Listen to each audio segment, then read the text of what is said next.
Are Windows tips and pop-ups constantly interrupting you? In this video, I will show you how to turn them off in just a few clicks on Windows 11.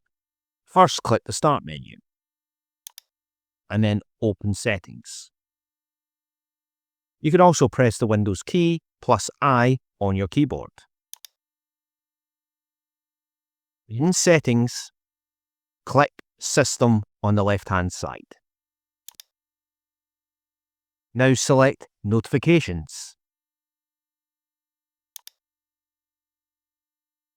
This is where Windows controls tips, suggestions, and pop-up alerts. Scroll down and click Additional Settings.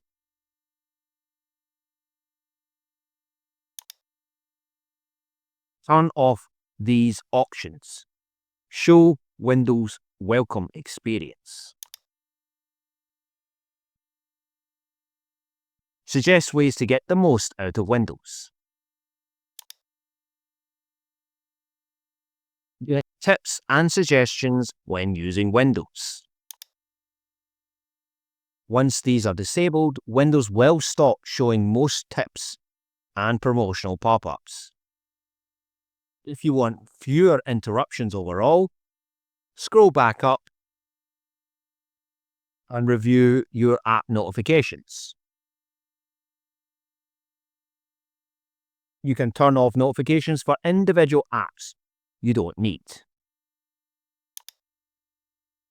And that's it. Windows tips and pop-ups disabled.